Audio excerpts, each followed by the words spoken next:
కానీ మోసం చేసిన వ్యక్తితో మళ్ళీ మీరు జర్నీ చేయటం అనేది సూపర్గా ఉంది. అంతే, తప్పదు సార్ ఇది, ఎట్టి పరిస్థితి తప్పదు ఇది, మనకున్నది ఇంతమందే. కాకపోతే కొంచెం జాగ్రత్తగా ఉంటారు. ఆ పర్సన్ ఆల్రెడీ చేసున్నాడు కాబట్టి, దెబ్బ తీసున్నాడు కాబట్టి మీరు కొంచెం జాగ్రత్తగా క్షమించే ఒక మోసాలు ఉంటాయి కదా, అట్లా ఉంటాయి, జాగ్రత్తగా ఉండటం. ఇది ఎవ్రీడే ఒక ముళ్ళ మీద నడకలాంటిది. అంతే,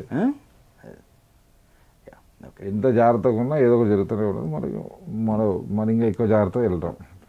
సినిమా చూపిస్తామా, ఫస్ట్ హీరో రాజ్ తరుణ్, అవికా గోరు కాదు, హీరోయిన్ అవికా గోరు అనుకోలేదు.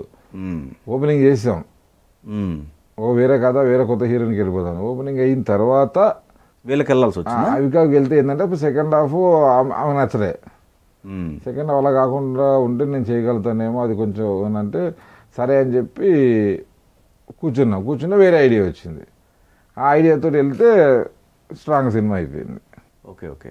మళ్ళీ గ్యాప్ ఇచ్చి ఓపెనింగ్ అయినాక మళ్ళీ టైం తీసుకొని షూటింగ్కి వెళ్ళకుండా బ్రేక్ ఇచ్చి అవన్నీ రాసుకున్న తర్వాత వెళ్ళాము. ప్రసన్న కుమార్ బెజవాడ, ఆయన ఫస్ట్ నుంచి పరిచయమా మీకు?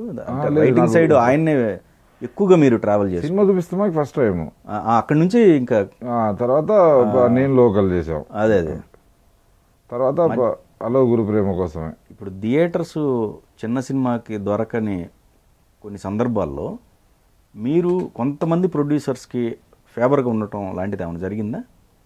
అంటే థియేటర్స్ సంబంధించి ఇలా జరుగుతుందని. అసలు అది ప్రాబ్లమే అప్పుడు ప్రాబ్లం కాదు. అవన్నీ ఏంటంటే థియేటర్స్ ప్రాబ్లం అనేది ఎప్పుడు జరిగింది, కొన్నిసార్లు పండుగలకి కొన్ని సీజన్లు ఉంటాయండి.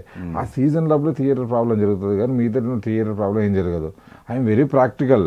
ఈ ప్రొడ్యూసర్ సైడ్ ఆ ప్రొడ్యూసర్ సైడ్ అని కాదు, అందరితో కలిసి వెళ్తాం. చిన్న ప్రొడ్యూసర్లా పెద్ద ప్రొడ్యూసర్లా ఛాంబర్ వాళ్ళతో ఉంటాం, అందరూ అసోసియేషన్ వెళ్తుంటాం, అందరూ అవసరం ఇక్కడ. కానీ అది ఎలా అంటే అది కొన్నిసార్లు ఏమైతే మన సొంత సినిమా మన సినిమా చేసినప్పుడు తన సపోర్ట్ దొరకకపోయేసరికి మనం హర్ట్ అవుతాం. దాని నుంచి వాళ్ళు ఒక నెగిటివ్గా బయటికి వెళ్తుంది. యాక్సిడెంట్లకి ఏంటంటే అదే టైంలో ఎవరైతే థియేటర్లు ఉన్నాయో వాళ్ళ సినిమా ఉంటుంది. అది ఎప్పుడు కొన్ని ఫెస్టివల్ కొన్ని సంవత్సరంలో ఒకసారి 2 సార్లు వస్తుందండి. మిగతా టైం అన్నీ మన దగ్గర చాలా ఎక్కువ థియేటర్లు ఉన్నాయి సార్. 4 సినిమాలు రిలీజ్ అయినా థియేటర్ దొరుకుతాయి మనకి.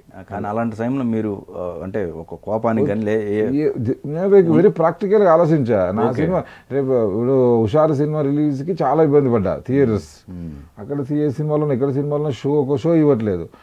మార్నింగ్ ఒక్కొక్క షో ఇచ్చారు ఫస్ట్ డే, కానీ ఆదివారం ఒక్కొక్కరి దగ్గర 8 షోలు ఇచ్చారు. బాగుందంటే ఇమీడియట్గా పెంచేస్తారు. ఈ సినిమానే కాదు, నేను ప్రతి సినిమా ఎప్పుడైతే టాక్ బాగా వచ్చింది అనగానే తప్ప ఆ సినిమాని వేసేయండి.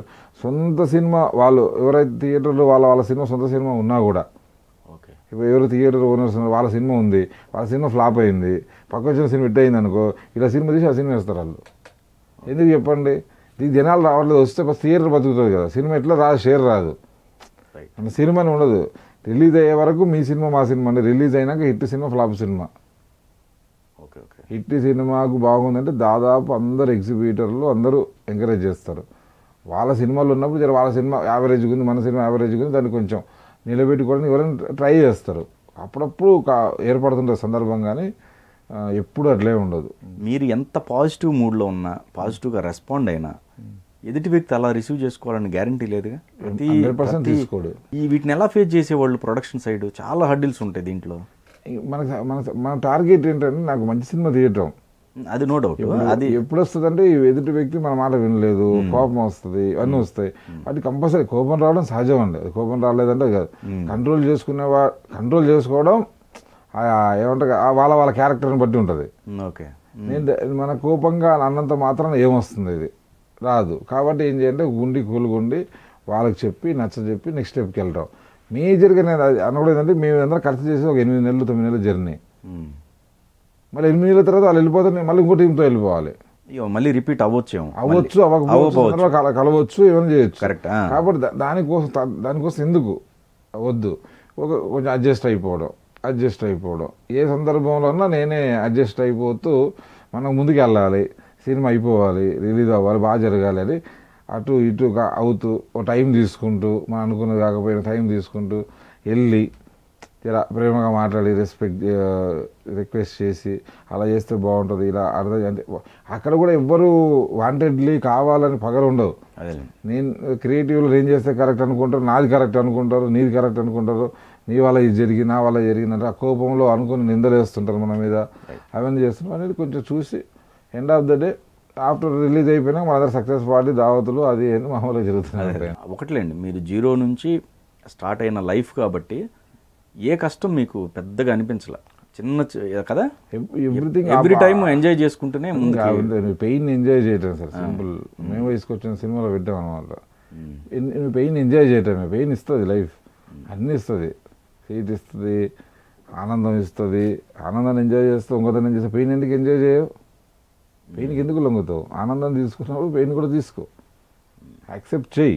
యాక్సెప్ట్ చేసి పెయిన్ అనుభవించి వెయిట్ చేయి, మరి ఆనందం వస్తుంది. సపోర్టర్స్ ఎవరండి మీకు? ఒక్క సపోర్టర్ కాదు, నా ఫ్రెండ్స్, నా ఫ్యామిలీ, నాతో పరిచయం చాలామంది, అందరూ సపోర్ట్ చేస్తూనే ఉన్నారు నన్ను.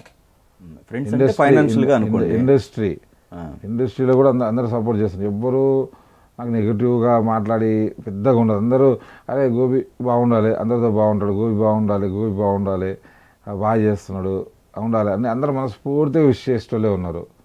ఇక ఇప్పుడు రాజుగారితో జర్నీ అవుతుంది. అంటే నాకు పెద్ద దిక్కు అంటారు కదా, ఒక పెద్దన్నలాగా ఇప్పుడు రాజుగారు, శిరీష్ గారు, ఇప్పుడు major support. Always Shivaji with మీ.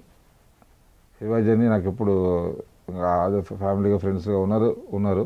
అందరు కలిసి చర్చించుకుంటాం, వెళ్తుంటాం. ఏదైనా వచ్చినప్పుడు శివాజీతో చర్చించడం, ఇంట్లో వాళ్ళతో చర్చించడం, నాకు క్లోజ్ ఎవరో ఫ్రెండ్ ఉన్నారు వాళ్ళతో చర్చించడం ఉంటుంది. ఎక్కువగా చర్చిస్తున్నాను శివాజీతో, అన్ని విషయాలు చర్చిస్తుంటాం.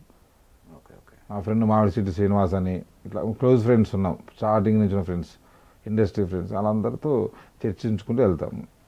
ఏ సొంత డిసిషన్ ఏది తీసుకుని కథ చెప్పడం, కథ కూడా అందరికీ చెప్పడం, మా ఇంట్లో వాళ్ళకి చెప్పడం, నా ఫ్రెండ్స్ అందరికి చెప్పడం, ఇది తీస్తున్నా బాగుందా బాగాలేదా చెప్పండి అని చెప్పడం, ఒపీనియన్ తీసుకోవడం, సినిమా రెడీ అయినాక అందరికి చూపించడం, ఏమైనా కరెక్షన్స్ ఉంటే రాసుకొని మళ్ళీ రీషూట్లు చేసి మళ్ళీ ఎడిట్ చేసి అందులో అన్నీ అందంగా రెడీ చేసుకోవడం, అన్ని జాగ్రత్తలు తీసుకుంటే ఆ సక్సెస్ రేట్ ఉంటుంది. కానీ ఒకటి ఫ్రాంక్గా చెప్పండి, విశ్వకు సంబంధించి అంటే కొంత అనుకున్నంత అవుట్పుట్ ఇది రావట్లేదని అని అతను అభిప్రాయపడటం లాంటిది ఏమైనా జరిగిందా? అది విశ్వకన్య అతను ఇప్పుడు ఎదుగుతున్న హీరో, తనకు 80% హిట్ కావాలి, ఓకే ఇది కావాలి, ఇది కరెక్ట్ కాదేమో, ఇది రైట్, ఇది రాంగ్ ఏమో అని ఆవేశంతో కంపల్సరీ కావాలన్న దాంతో అడగడం సహజం. ఓకే ఓకే ఆ సందర్భంగా మేము కలిసి వెళ్తాం. We're very close. Vishwak hero కాకముందు తెలుసు నాకు. ఫస్ట్ నేను హుషార్లో తనే అనుకున్నాను. అప్పుడు ఈ నగరానికి ఏమైంది, అతనికి ఆపర్చునిటీ వచ్చింది, తరుణ్ భాస్కర్ది వచ్చినప్పుడు అటు వెళ్ళడం జరిగింది. సరే అది ఫస్ట్ అది ఆ సినిమాకి వెళ్ళారు. అప్పటి నుంచి నాకు మన ఆఫీస్ ఎదురుగానే వాళ్ళ ఇల్లు, వాళ్ళ నాన్న, వాళ్ళ ఫ్యామిలీ అందరూ పరిచయం. అందరూ కలిసి వెళ్తున్నాం. పలకనామా చేసినప్పుడు వద్దమ్మా ఎందుకు, ఓన్ ప్రొడక్షన్, ఓన్ డైరెక్షన్, లేదు సార్ ఇటు కొడతా సార్ ఇటు కొట్టాడు. నా కళ్ళ ముందు చాలా ఈజ్ వెరీ టాలెంటెడ్, చాలా కష్టపడి రిస్క్ చేసి ఆ సినిమా చేశాడు పలకనామా దాస్. అది పెద్ద హిట్ అయింది. ఆ తర్వాత మనం అదే ఆ సినిమా రిలీజ్ అయ్యే టైంలోనే ఇది మన ఈ కథ చెప్పడం నచ్చింది. తర్వాత హిట్ చేశాడు. ఇది అన్ని విషయాలు నాతో మాట్లాడతాడు. రాత్రి ఎవ్రీడే కలుస్తూనే ఉంటాం. స్టిల్ నేను రాత్రి కూడా కలిశాను, మాట్లాడడం వెళ్తూ ఉంది. కానీ అది ఉన్నప్పుడు అప్పుడు అందరు కొందరు అనుకున్నారు అన్నమాట, పాగల్లో ఇన్వాల్వ్ అవుతున్నారంట అది అనుకున్నారు. కానీ లేదా, ఇది వెరీ పాజిటివ్ ఇన్వాల్వ్మెంట్.